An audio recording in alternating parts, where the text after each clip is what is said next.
Before I start, I'd like to make sure that it's understood that though I lost my temper, I'd like to apologize to Clerk Lanier for raising my voice. That was unprofessional of me. Obviously, I get passionate about issues of social justice and law. So, Clerk Lanier, thank you for compliance. That's all let me say for that for now.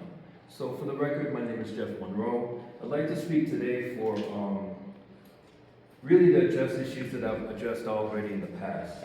And primarily because that's what the title was when I signed up for this this evening's speaking, it was going to be on the ICE issue.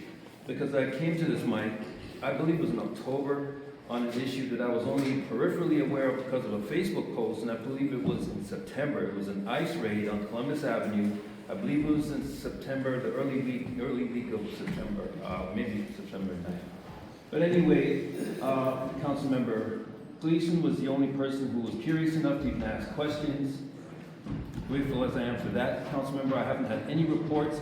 And as of today, I'm aware of another report that there was another ICE raid today in Mount Vernon. I'm not aware of where, when, or what consequence, but the last raid abducted 4 people from what I understand. And at this point, I shouldn't have to explain why we actually need to be concerned about this. I only have another 2 minutes and 37 seconds.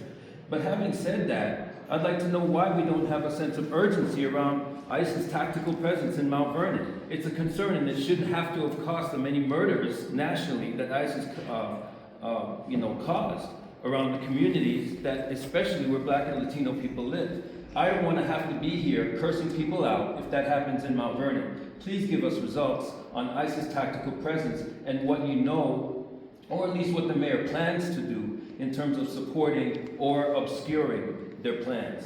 Having said that, the other issue on ICE, actually, it's something of a dovetail, because I had spoken of this in the last meeting, is what are the consequences or progress reports, any kind of progress on the issue of this, they're calling it law enforcement, the drone thing, the Brink Corporation memorandum. I'd like to know what the plan is on that, because Brink, as it has admitted, works closely with the Department of Defense, pursuant to National Defense Authorization Act agreements, and this data, once it's swept up, are allowed to be sold, archived, or whatever, without public awareness. So I'd like to know what the issue with the Brink agreement is going to be, and when we can actually see legislation protecting us. Now, to the point of legislation, I want to bring up something, because we did bring up in the last appearance at the council this ordinance that protects Oakland against unwarranted use of data by these kind of programs. Their ordinance, actually, I looked at it, and it for me, almost in ironic justice, has a preamble, the very first preamble, and I'll use it as a segue for my next issue. It says, whereas the City Council finds it is essential to have an informed public debate as early as possible about decisions related to the City of Oakland's acquisition and use of surveillance technology, and it goes on. I'd like to know where Mount Vernon is going to have a public debate if we don't even have a public access infrastructure.